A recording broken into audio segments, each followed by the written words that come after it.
Hey Tara, do you remember that time we made a highlight reel of all of our favorite gig moments? I do remember that. I think the thing I've learned too in working with doctoral students is, when they see someone who has had a lot of successes, it can be really intimidating. And so I try to help them understand that I know you probably don't want my life. Sometimes I don't want my life, and that's okay. You just got to figure out the path you want to take. We've got about half an hour we want to spend just kind of debriefing. Is this a debriefing? I guess it's a debriefing. Analysis. Analysis, yes. Armchair analysis. I will say that this problem is part of the motivation for this show. I mean, to be able to connect with students who and people, early career professionals or anybody that doesn't feel like they have a support network to get this kind of advice. I mean, it's part of why we wanted to do this. Get out of the way. Following me. Yeah, now not. Like you're in my way now. I can't go up because you're there. Like I can't apparently walk through solid objects. Yeah. Turns out. Wait, could you get like trapped inside a cluster of people? If so, How? yeah. If so, this is really like PSYOP. It's a perfect this simulation. This is exactly the way. And then you could go hide behind that plant when you're trying not to let anyone see you. Here's a fun one. I don't know this group, but never have I ever explained someone's own research back to them. Oh, there's a Tara hand. Okay. So bad. Yeah. There's one particular instance where I remember connecting with somebody at a happy hour at PSYOP and was talking about this amazing presentation that I had seen earlier in the day. And I mean, I must have been so enthralled in the content of the slides. It was literally that person who had presented it just earlier in the day.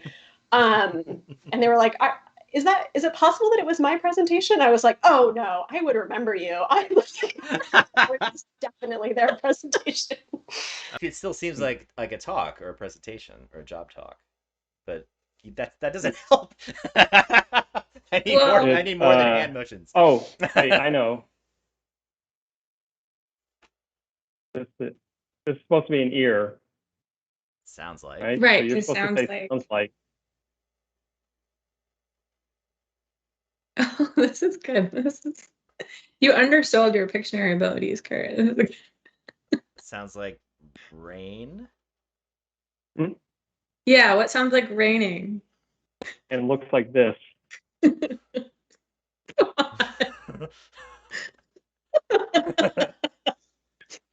I get a new player? Down. Band-Aid. One more noun. Propaganda. Wow. All right. Here it is. So again, what is the source?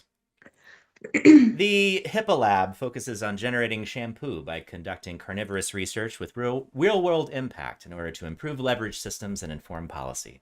Projects we're working on, weevils and sledgehammers are changing the way that people congeal. We're investigating the implications of these changes in a variety of contexts, especially carpet.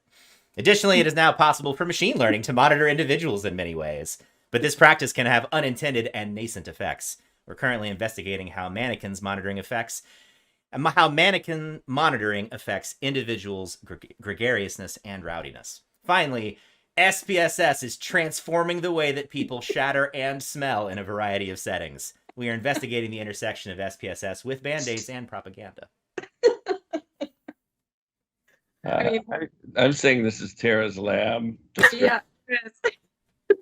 On her website. Right to it. What else could it be? Well, one time a graduate student asked me the question of how long does it take to get a paper published from kind of idea inception to actually it being paginated. And I was like, well, sometimes it's really quick, but other times you start working on a paper and then you start dating your co-author and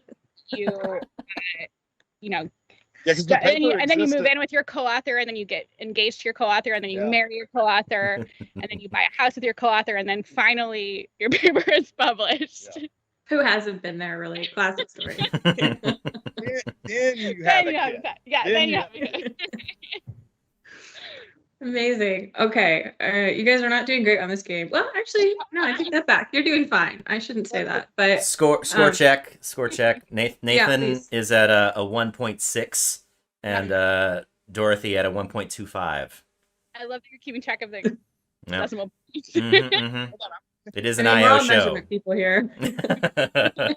Next, we've got Joe from Wichita. Oh. Go ahead, Joe. Okay, hi, hello.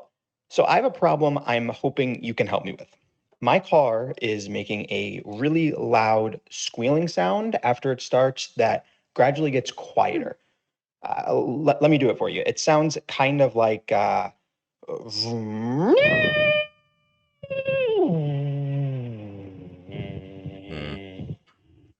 Oh, okay, so help me out. What do you think it could be? That that's so this is more back in like this is the kind of question I was expecting. So sounds are really tricky. I don't know. I think it's actually pretty obvious. That was a pretty clear signal. Yeah, I mean that was definitely the serpentine belt.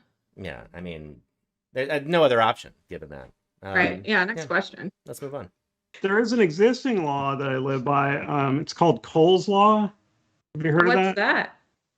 So Cole's Law is a side dish consisting primarily of shredded raw cabbage, little vinaigrette thrown in there. Thank you very much. I should have expected that. Well done, friend. Yeah, I'll be performing in the Tri-County area this summer. Stop by anytime. Well, with that brings us to the end of our interview today. Fred, thank you so much for joining us. This has been really enlightening and educational and also pretty fun. So thank you.